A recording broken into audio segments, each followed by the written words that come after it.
गजराज और मूसक राज पंचतंत्र की कहानी। प्राचीन काल में एक नदी किनारे बसा नगर व्यापार का केंद्र था।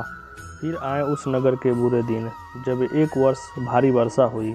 नदी ने अपना रास्ता बदल लिया, लोगों के लिए पीने का पानी न रहा और देखते ही देखते नगर वीरान हो गया। अब वह जगह केवल चूहों के लायक रह गई।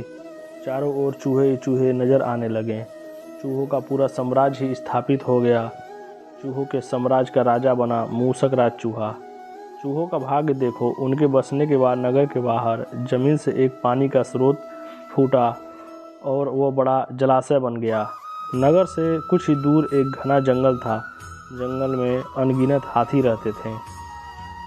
उनका राजा गजराज नामक एक विशाल हाथी था।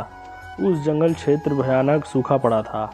जीव जंतु पानी की तलाश में इधर उधर मारे मारे फिरते थे। भारी भरकम शरीर वाले हाथियों की तो दुर्दशा हो गई। गजराज खुद सूखे की समस्या से चिंतित था और हाथियों का कष्ट जानता था। एक दिन गजराज के मित्र चील ने आकर खबर दी कि खंडहर बने नगर के दूसरी ओर एक जलाशय है। गजराज ने सबको तुरंत उस जलाशय की ओर चलने का आदेश दिया। सैकड़ों हाथी प्यास बुझाने डोलते हुए चल पड़े। जलाशय तक पहुंचने के लिए उन्हें खंडहर बने नगर के बीच से गुजरना पड़ा। हाथियों के हजारों पैर चूहों को रौंदते हुए निकल गए। हजारों चूहे मारे गए। खंडहर नगर की सड़कें चूहे के खून मांस की कीचड़ से लथपथ हो गईं। मुसीबत यहीं खत्म नहीं हुई। हाथियों का हाथी उसी मार्ग से रोज पानी पीने आने जाने लगे। काफ़ी सोचने विचारने के बाद मूसक राज के मंत्रियों ने कहा, महाराज आपको ही जाकर गजराज से बात करनी चाहिए। वह दयालु हाथी है। मूसक राज हाथियों के वन में गया। एक बड़े पेड़ के नीचे गजराज खड़ा था। मूसक राज उसके सामने के बड़े पत्थर के ऊपर चढ़ा और गजराज को नमस्कार कर बोला। गजराज को मूसक राज का नमस्कार। हे महान हाथी, मैं एक निवेदन करना चाहता हूँ। आवाज़ गजराज के कानों तक नहीं पहुँच रही थी। दयालु गजराज उसकी बात सुनने के लिए नीचे बैठ गया और अपना एक कान पत्थर पर चढ़े मूसक राज के निकट ले जाकर बोला, नन्हे मियाँ, आप कुछ कह रहे थे, कृपया फिर से कहिए। मूसक राज बोला, हे गजराज, मुझे चूहा कहते हैं। हम बड़ी संख्या में खंडहर बनी नगरी में रहते हैं। मैं उनका मूसक राज हूँ। आपके हाथी रोज जलाशय तक जाने के लिए नगरी के बीच से गुजरते हैं। हर बार उनके पैरों तले कुचले जाकर हजारों चूहे मरते हैं। यह मूसक संहार बंद न हुआ तो हम नष्ट हो जाएंगे। गजराज ने दुख भरे स्वर में कहा, मूसक राज, आपकी बात सुन मुझे बहुत शोक हुआ। मैं ज्ञान नहीं था कि इतना बड़ा अनर्थ कर रहे हैं।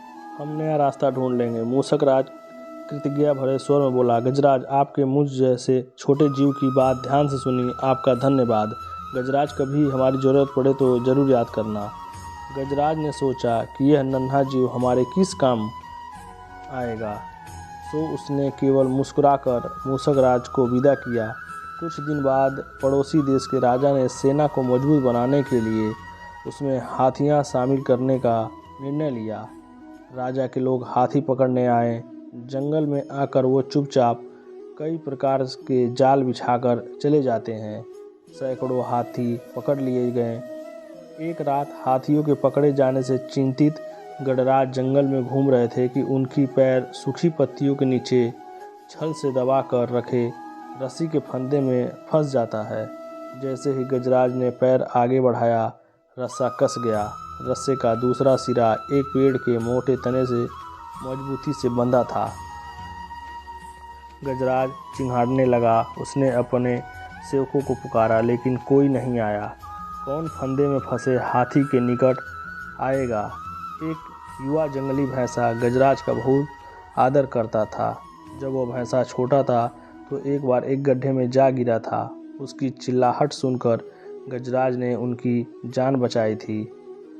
चिंगाड़ सुनकर वह दौड़ा और फंदे में फंसे गजराज के पास पहुंचा।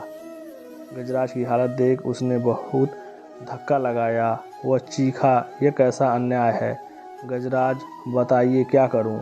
मैं आपको छुड़ाने के लिए अपनी जान भी दे सकता हूं। गजराज बोले, बेटा, तुम बस दौड़कर खंडहर नगरी जाओ और चूहों के राजा मूसक राज को सारा हाल बताना। उसने कहा कि मेरी सारी आस टूट चुकी है। भैंसा अपनी पूरी शक्ति से दौड़ा मूषक राज के पास गया और सारी बात बताई। मूषक राज तुरंत अपने 20-30 सैनिकों के साथ भैंसे की पीठ पर बैठा और वह शीघ्र ही गजराज के पास पहुँचे। चूहे भैंसे की पीठ पर से कूदकर फंदे की रस्सी उतरने लगे। कुछ ही देर में फंदे की रस्सी कट गई, वह गजराज आज़ाद हो गए। इस कहानी की सीख: आपसी सद्भाव और प्रेम सदा एक दूसरे के कष्टों को हर लेते हैं।